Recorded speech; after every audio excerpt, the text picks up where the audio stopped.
વાત અમદાવાદમાં તસ્કરોનો આતંક વધ્યો છે। તસ્કરોએ હવે નિશાન બનાવી રાણીપમાં આવેલી એક જ્વેલર્સની દુકાન પાયલ જ્વેલર્સમાં તસ્કરોએ 45 લાખના દાગીનાની ચોરી કરી। વેપારીનો પીછો કરી શોરૂમની ચાવી ચોરી કરતા તેઓ સીસીટીવીમાં કેદ થયા છે। અમદાવાદમાં તસ્કરો વારંવાર પોલીસને પડકાર ફેંકી રહ્યા છે। આજે ફરી લાખોની ચોરીની ઘટના સામે આવી। ન્યૂ રાણીપ વિસ્તારમાં પાયલ જ્વેલર્સમાંથી 45 લાખની ચોરી થઈ। તસ્કરોએ જ્વેલર્સની દુકાનમાંથી ચોરી કરવા માટે પહેલા વેપારીનો પીછો કર્યો, વેપારીના વાહનની ડેકીમાંથી શોરૂમની ચાવી ચોરી અને ત્યારબાદ અસલી ચાવીથી જ જ્વેલર્સનો શોરૂમ ખોલી 45 લાખની ચોરી કરી।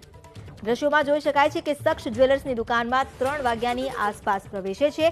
દુકાનમાં રહેલા સોનાના દાગીના શોધે છે, બાદમાં લોકરમાં રહેલા દાગીનાને ભેગા કરી લેતો જોવા મળે છે। ચોરીની ઘટનાને લઈ સાબરમતી પોલીસે ગુનો નોંધી તપાસ હાથ ધરી છે।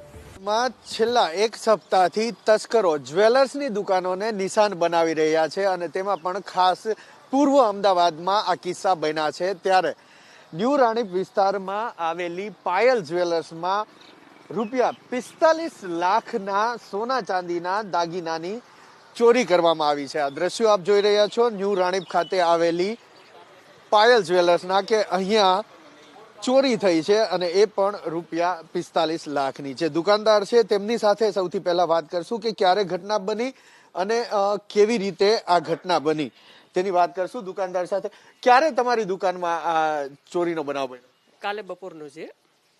હું દુકાન વસ્તી કરી અને જમવા માટે ઘેર ગયેલ।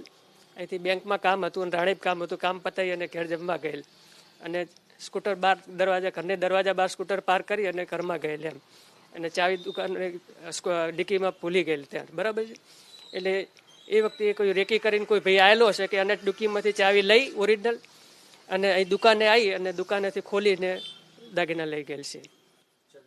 ઓરિજિનલ ચાવી અહીંયા આપને એક દ્રશ્ય બતાવવાનો પ્રયાસ કરીશ। આ જે ખાનું છે એની અંદર સોના ચાંદીના દાગીના રાખવામાં આવ્યા હતા। દુકાનની ઓરિજિનલ ચાવીથી જ દુકાન ખોલવામાં આવી અને દાગીના લેવામાં આવ્યા। ત્યારે અહીંયા જે પોલીસ કર્મચારી છે કે જેને આ ઘટનાની તપાસ સોંપવામાં આવી છે, AL મહેતા ઇન્વેસ્ટિગેશન ઓફિસર છે, તેમની સાથે વાત કરશું। શું લાગે છે અત્યાર સુધીમાં આ ચોર કોણ હોઈ શકે? જી સર, આમાં એવું છે કે ચોર અવાર દિવાળી પહેલા 1-2 વખત દુકાનમાં આવેલો છે એવું ફરિયાદીનું કહેવાનું છે। સીસી કેમેરા જોતા પણ એમાં પણ એક આવેર માસ્ક પહેરેલો ઈસમ 30 થી 35 વર્ષનો દેખાય છે। એટલે ફરિયાદીની દુકાન એટલે ફરિયાદીનું રેકી કરેલું એવું અત્યારે સ્પષ્ટ જણાવે છે, કારણ કે ફરિયાદીનું દુકાનથી એનું રહેણાંક મકાન લગભગ 5 કિલોમીટર દૂર છે। એટલે ફરિયાદી જ્યારે ઘરે અહીંથી ડેકી દુકાનનું લોક કરીને અને ચાવી ડેકીમાં રાખે છે એક્ટિવાની, એ ચાવી લઈને ફરિયાદી જ્યારે ડેકી સ્કૂટર લઈને ઘરે જાય છે, ઘરે જમવા જાય છે ત્યારે પણ ડેકીમાં ચાવી અનામ